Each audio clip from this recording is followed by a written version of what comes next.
Ready to get into 2000 AD but don't know where to start? Keep watching. With a catalogue the size and breadth of 2000 AD, it can be difficult pinpointing a place to begin. And even if you're a seasoned graphic novel aficionado, 2000 AD can be a challenge. It's a different type of comic, and many of its best strips are written in bold opposition to the idea of noble, self-sacrificing heroes. So in this video we'll be going back to the start and picking 5 characters whose stories everyone should read, as well as providing links to some essential books. And we're not going to talk about Judge Dredd here, if only because we've already done a video about him, which you can watch by clicking the link on screen. Think of it like pre-reading, but with more punching. And just before we get started, remember to hit the link in the description so you can download the free 2000 AD app, complete with a stack of free comics you can read right now. And if you are new to the channel, why not subscribe and ring the notification bell for more features just like this one. Here's where to begin with 2000 AD.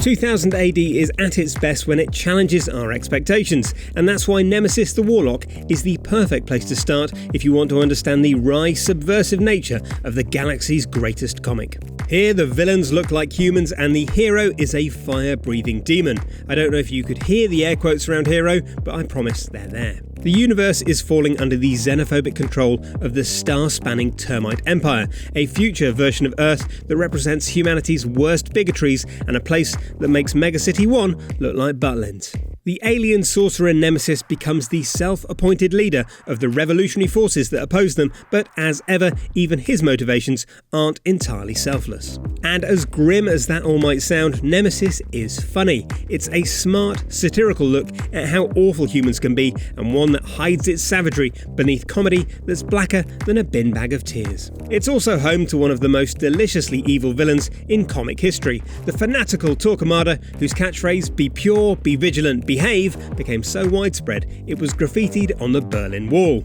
Even among a library of titles that encourage readers to question authority, Nemesis the Warlock stands apart. The Ballad of Halo Jones just feels important, doesn't it? Even the name conjures up images of seminal 60s rock albums that changed the course of music. And similarly, if you love graphic novels, it's not a case of if you'll read Halo Jones, but when.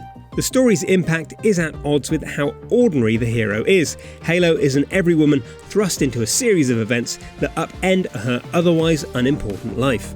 It's also a staggering bit of world building full of specific jargon and cultural commentary that makes the 50th century setting feel fully fleshed out. And even though it's an old story set in the far future, there's loads here that still feels relevant. Youth cults have cranial implants that hypnotise them with a perpetual drumbeat. Wealthy areas openly boast about shooting poor people who wander into the wrong zones. And as wild as that all sounds, the Ballad of Halo Jones resonates because it feels so ordinary. Halo isn't special or different or touched by destiny, and that's why she's such an inspiring character. At first glance, you might think you know what Sláine is all about: muscles, slaughter, high fantasy adventure. And while it does have all of that and more, the Horned God provides a different take on heroism. It explores the differences between matriarchal and patriarchal societies.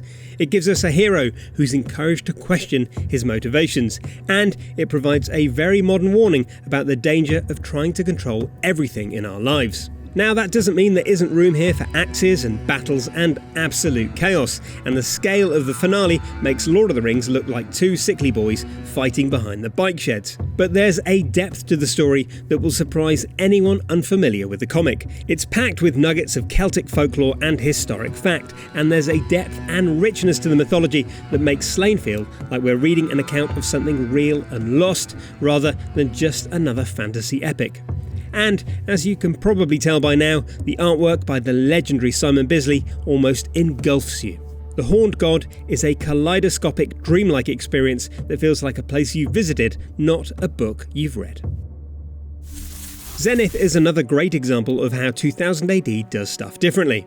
And while this list is of particular interest to people who are new to comics generally, there's loads in Zenith to love if your primary experience of graphic novels are big, bold superhero books full of upstanding paragons. Robert McDowell, alias Zenith, is one of the most enjoyably egocentric superheroes ever written.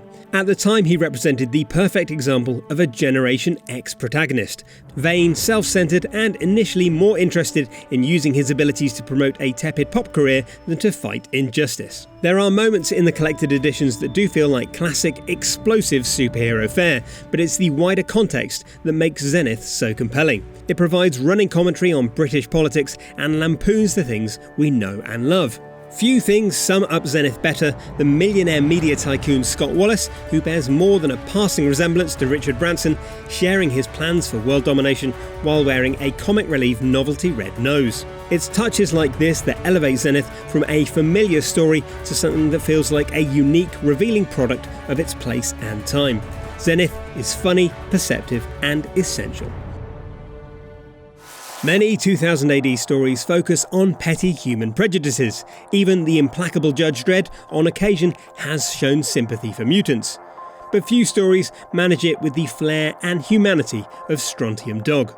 The story follows Johnny Alpha, essentially an intergalactic bounty hunter with mutant powers that allow him to see through walls and read minds. Here, mutants are forced to live in ghettos and work as search-destroy agents, hunting down criminals too dangerous for standard law enforcement. Each story follows a compelling bounty of the week approach, with Johnny usually overcoming overwhelming odds thanks to a mix of advanced technology and dogged determination. There's a staggering level of invention here, even for 2000 AD.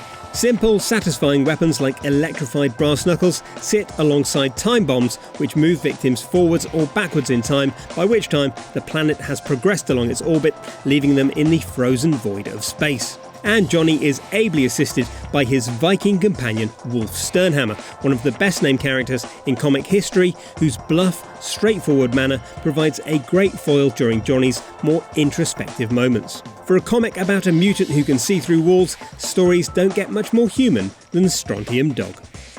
And there you have it. In truth, this list could have been twice as long, and even narrowing this down to 5 options was a challenge. And with that in mind, we'll give a farewell shout out to Rogue Trooper, Firekind and Nikolai Dante, all of which are worth checking out if you're keen to take your 2000 AD education even further. All the links to the essential collections are in the description, and don't forget to hop over to 2000ad.com and grab the free app while you're at it. Thank you for watching.